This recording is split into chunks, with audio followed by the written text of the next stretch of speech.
pleasure to welcome President of Marvel Studios and producer of Captain America Civil War, Kevin Feige.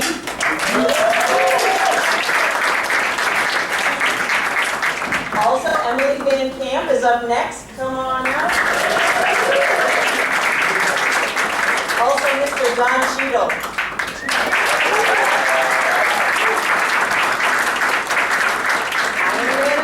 It's all about Team Iron Man right now, Mr. Robert Downey Jr.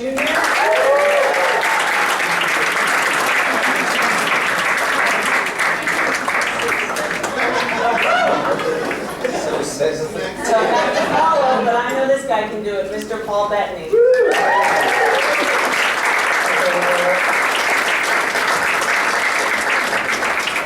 And then last but certainly not least, the director, Anthony Russo.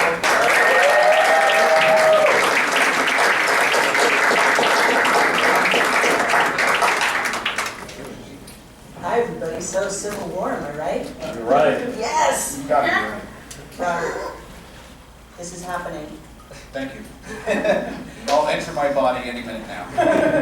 Hopefully this will get you in there. Now I feel like over the course of these films, we've seen like the layers of Tony Stark peeled back to reveal like a really emotional center. Yeah.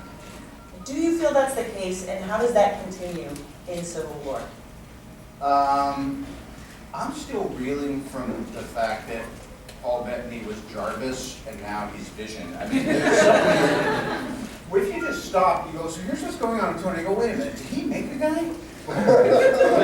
Look at him. That's proud of you. As far as the emo arc of Tony over these bunch of years, I think anyone who sticks around for more than a minute and joins the party here, it's all about, and particularly as I'm sure either Russo would attest, it's all about, that's where I think Marvel has really done its smartest moves, you know, is making sure that there's a real emotional impact of what's going on. And I am no exception. No exception, truly. Now, even though Civil War has this unbelievable emotional pull, I wanted to ask you if you thought that there were certain technological advances that allowed for this movie to happen in the extraordinary way that it does. It's extraordinary. You know, we all got out there, and you're there in the airport, and you're thinking, how are they going to realize this epic battle visually? And you look at everybody, you look around, and everybody's in their costume, and they look like superheroes and movie stars. And then about 5 minutes later, in 105 degrees, they look a lot less like movie stars, a lot less like superheroes. And that's where the visual effect work comes in. Yeah. Well, it makes you a lot less glowy, Yeah. let's say. Kevin, do you find yourself visiting set and getting completely jealous of all of the magical things these folks have to go through and the heat and the conditions of shooting? I don't know if I'm jealous of the heat necessarily, but I'm in awe always. I'm in awe when they're in costume, I'm in awe when they're out of costume. And I've said it before, and it's only getting more and more so as cast members keep joining. There's never been an ensemble like this in cinematic history. It's really astounding. We break it up into 2 panels today because everyone is a headline, and it's and getting them in a room together is pretty awe-inspiring. It's one of the things I think that's exciting for audiences too, is to see all these new people joining what I see as a family a lot of the time. I feel like I'm a member. I know, yes, that's a yes. So I want to make sure that we have plenty of time to get to your questions. So out there, stop being polite and start looking for the ways. This is like being aboard an alien vessel right now. This is like, right. Yeah, right? Thank you for making me feel less weird about not being able to see. We have our first question right there. Hi, Bettany with Cinemui. So I wanted to know, Paul, you're new to the outfit. Do you guys compare who's got it worse on the set? Especially the new guys? Do you guys compare notes? You know, I think it's a photo finish, but I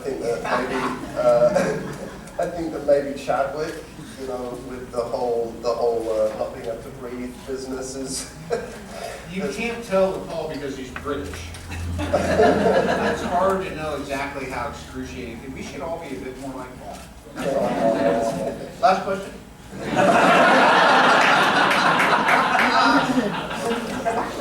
I'm stealing that. All right, we've got over there. All right, Louis Lecca with Nuke the Fridge. Could you guys talk a little bit about bringing Spider-Man into the mix? I mean, it was so flawlessly done. Didn't feel forced at all, and it was just like one of the amazing aspects of the film. Can you guys talk about that? Sure. Look, it was very important to all of us, all the filmmakers, the folks at Marvel, Kevin, my brother, myself, the writers. But we knew we wanted to tell a really complicated story between Captain America and Iron Man in this movie. The story that went to very difficult, dark places. We're big fans of balance in storytelling. We like really well-rounded movies, like movies that make us laugh and cry.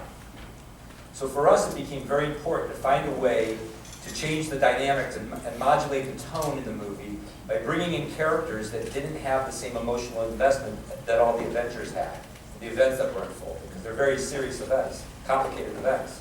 So to bring in characters like Spider-Man, like Ant-Man into the movie who don't have that baggage, it gave us an opportunity as storytellers to sort of bring new colors into the film at a deep place in the movie. Lighter colors, more whimsical colors. And I think it just helped balance that big fight out that they all have with one another at the airport in a really nice way. We tried to find very organic ways that those characters found their ways into the movie, both of those characters. And it was just, I mean, and Kevin can elaborate more on the decision. He was very critically central to making it happen. I don't know that a lot of people could have pulled off getting Spider-Man in this movie except for Kevin Feige. So I think that's a good answer, right? I want Kevin to walk back into the thunderous applause he deserves. That was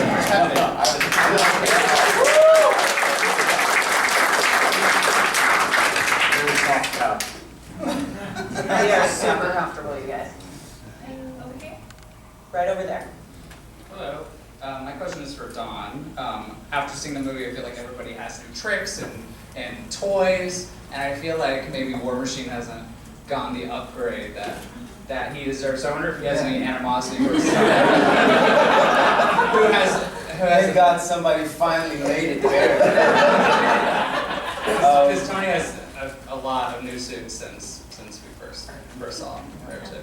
Yeah, I think we'll see. It's not over unless it is, because I haven't seen the movie. Do I live? That's your hubris. You'll see in the next one. Wait a minute. I think there are potentially more tricks up War Machine's sleeve. We'll see. Emily, I want to ask you really quickly, like, now that this is your second film, do you really feel like you've hit a stride? I mean, yeah. I mean, I think I was definitely slightly intimidated in the first one in Winter Soldier, and just kind of getting used to it. I think that lent itself well for the character. She was sort of more in like a rookie stage, and it's great to see her come back in a little bit more of like a mature life. She's confident And she's still good with guns, girl. Still good with guns. But yeah, she's a great character to play. I'm having so much fun with her, and she gets to kick a little butt in this one, and it's great fun. I really want to know, I've never heard anybody speak to this, so excuse me if you've already spoken to it. Do you ever have an idea as to where your characters are going in the future? The Marvel Universe is so interconnected, and certainly there's a vision past what we're seeing on the screen at the time. Do you ever get clues as to play it this way, knowing that you're going to go here eventually at some point? Does that ever happen, or is it a secret from even you guys? Don't frown at me, Kevin Feige. I didn't ask you to tell me what I said. In all seriousness, I would say it varies. I would say the characters don't know what's supposed to be happening to them, so I don't know how helpful it would be. And sometimes there's a long play that I think Paul knew for quite a while. Vision was coming down the pipeline and had to keep it secret for quite a while. Robert's very good at keeping secrets, so we can tell him anything at all times. Locked vault that one. So it really does vary. There's some big picture things. I remember pitching sort of the big twist of Winter Soldier to Chris Evans when we were shooting the final scenes in New York on the first Avengers film. So they're long things like that, and then they're shorter. Can you come over right now? Moments. Ooh, it's in the process, I called Robert relatively early saying, I think there's a chance we might get Spider-Man in this movie. And his reaction was actually one just like fanboy, which was unbelievably excited for what that could mean for this movie. And then I was, a few weeks after that said, hey, we've sort of culled it down to about 5 finalists. Could we bring them to Atlanta, and would you mind reading with all 5 of them? And he did, and then we culled it down a little bit more, and he did, and that was how Tom came to the top. Then Tom and one other person came back and read did more of a stunt test, in which Chris Evans was gracious enough to read opposite him. But it was fun seeing that Robert was invested, and to see Tom react to Robert, which is not dissimilar from the way Peter was reacting to Tony. It was actually quite cool.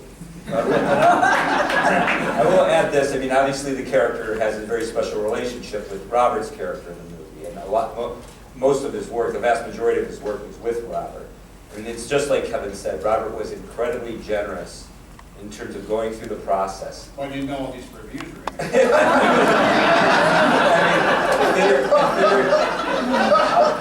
helping us all figure out who the right person was for the role. But not only that, once Tom got cast, to all our delight, then working with Tom, a young performer, and sort of bringing him into this very complicated fold with all these very sophisticated performers and pedigree performers. I mean, I remember when he did the big bedroom scene with Tom, and I remember Joe and I sitting at the monitors and just reflecting on the idea that, wow, like, the greatest gift that you can give an actor is to be in a scene with Robert Downey Jr. I mean, that is... In a bedroom scene. I mean, honestly, he's a very talented performer, very improvisational performer, and he knows how to pull the best out of people who are working with him. Great, let me make a counterpoint to this. I want to say, because I didn't get to, and I've seen the movie, Rhodey and Tony have had this kind of ongoing arc, but then there's all this bad guys and all this stuff that has to happen. And what I really appreciate is, and I credit Kevin and the Russos for really making sure it happens this time, is you really get back to this baseline, ongoing, complicated friendship that they have, and it's obviously challenged to a different degree. And I remember when we were doing that kind of resolution scene at the end and all that stuff.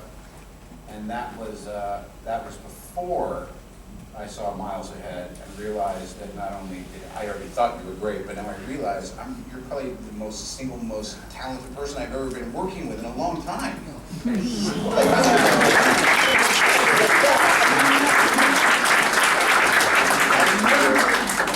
Just happily surprised again. Thank you, man. What was it? Forward? Kevin, just moving forward, let's not use the actors. Let's use the Yeah. Okay, just the valet is the way out. So generous, so generous. Right there. Hi. First of all, well done, everyone. This was a challenging material, and I think everyone came through with flying colors. My question is for the 2 non-actors on the panel. These sorts of fights, these hero versus hero. You have to be very specific when you say that. Mr. Russo and Mr. P. Okay, you're right. So there's 3 tests.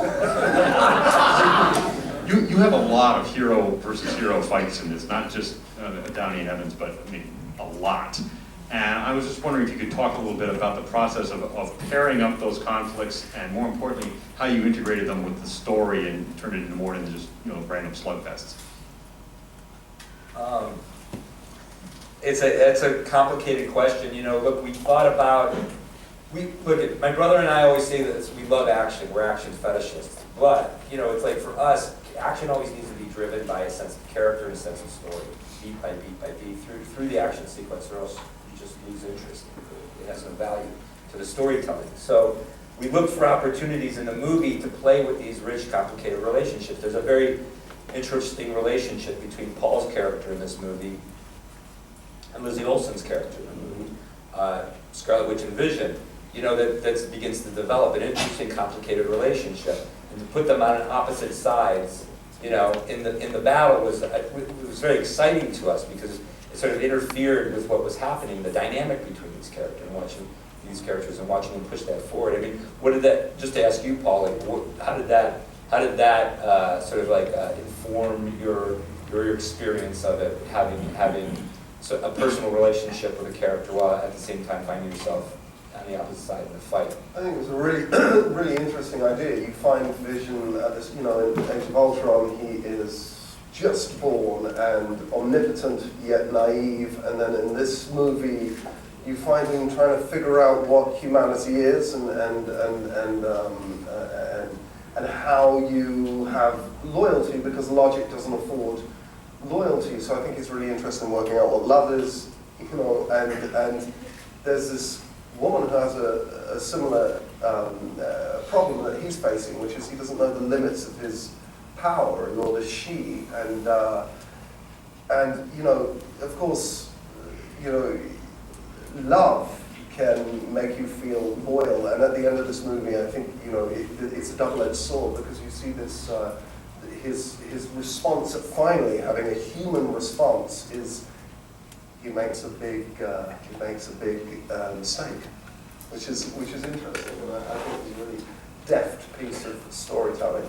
So it was really fun to do, especially moving forward with him. With that, that's what, for us, that's the heart of any conflict in a movie, whether it be a dramatic conflict or an action conflict. That's what you run at.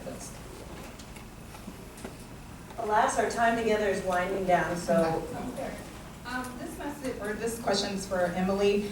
I know your background with Revenge, and you were always kicking butt on there. And with this character, you just mentioned that you did have a little bit of a chance to kind of kick ass. But do you ever want to do more, since that is something that you're very familiar with and you did on Revenge? And yeah, look, I love it. I love all the physical stuff, and it's brilliantly done in these movies. But I also think, it's great about these films is you're also, developing these characters over time, and so that's one element, it's great, but I also really enjoyed getting to really share Sharon with the audience as well, because we only knew her as Agent 13, and sort of explore that relationship with Steve. That was really interesting to me, because their relationship in the comic books was great and complicated and interesting, and we're sort of just delving into that now, which was really fun. So I love all of that stuff. All of it together is great. Right there.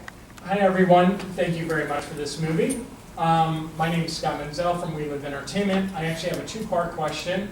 First for Kevin and Anthony. When you make a movie like this and you have so many characters, what's the biggest struggle with putting each character in there for screen time and knowing the right amount? And then for the actors, what do you think about each of your characters is the characteristic that draws audiences into those roles? Well, I think so much of the credit for your first question, or the success with balancing those characters, goes to Chris Marcus and Steve McFeely, who really know that you talk about Spidey. Screen time doesn't equal, it's quality, not quantity, right? If people have moments that land, if people have a laugh, if people have a cheer, that's sometimes all you need to say, this character's been serviced, let's move on to the bigger story. And Joe and Anthony are always so adamant, rightfully so, that the overall story is being serviced as opposed to every single character in the film. I think that's how you take this many characters and balance a singular, relatively simple story, and have them there in each of their moments where they earn a laugh or earn a tear or earn a cheer, serve the very specific story at hand. Well, I watched the movie with a stopwatch to see.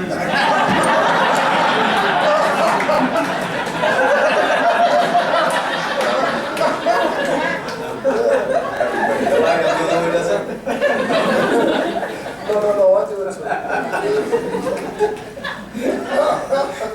Gotcha. What is it that you think draws people to your characters, guys? Like, do you think there's a central characteristic?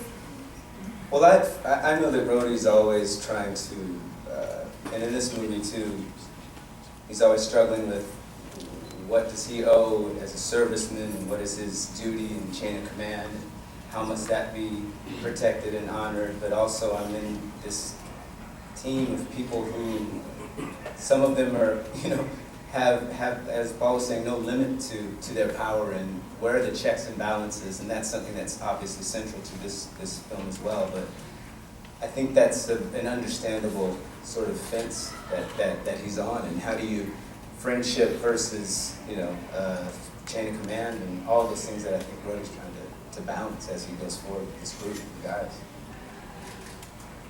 Do any of you have anything to add to that? I think it's a really interesting question as we wind up. Like, why do people just love you? I just think that for vision, that the synthetic people around the world yearning to break free from those shackles of expectation, they really get behind my character. I think I speak for them. Your TVQ in the mannequin world is honestly, right? My coffee maker is your #1 fan. Yeah. For real. And I believe that this is our last question if we have anybody over here on the side. Wait here in the back. Who has the mic back there? Back here. All right. How you doing? Brandon Davis at comicbook.com. First of all, guys, thank you so much for an awesome movie. I mean, really, thank you.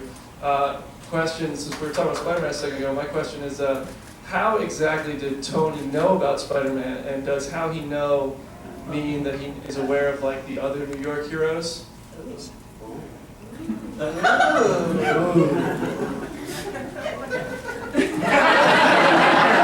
Stop it. That's the first time I've ever seen that. Listen, just because you know more about stuff than I do. You know what? As a matter of fact, I embrace you. You should find me. Tell me everything I don't know. I have a complete education. Which brings me back to this is why I've always continued to like to play Tony. Tony is a guy who's essentially, he's pretty broken and narcissistic, and over the course of all these movies, he's kind of waking up to that and realizing it, and is trying to heal and become a better person, which I think you can see across the board for pretty much all the characters, with me being, I guess, the least informed version of all these characters. Thank you for that startling bit of feedback. In our minds, we're picking up Peter Parker's story at a point after which he's gotten his powers, but before which he's fully sort of come out. So he had, in our storytelling, he has been doing some things in New York, and there's been these sort of Sasquatch-like videos of what he's been doing that's been showing up. You've heard word of mouth that something's happening, there's this very strange thing happening. So it's kind of something that's in the rumor mill, but nobody has been able to identify who exactly this is yet, or how it's happening, etc. But of course, Tony Stark, being who Tony Stark is, he's one step ahead of everybody else. Nice. Good answer. All right, guys, that does it for Team Iron Man. Thank you so much to Anthony Russo, Paul Bettany, Robert Downey Jr., Don Cheadle, Emily Baker.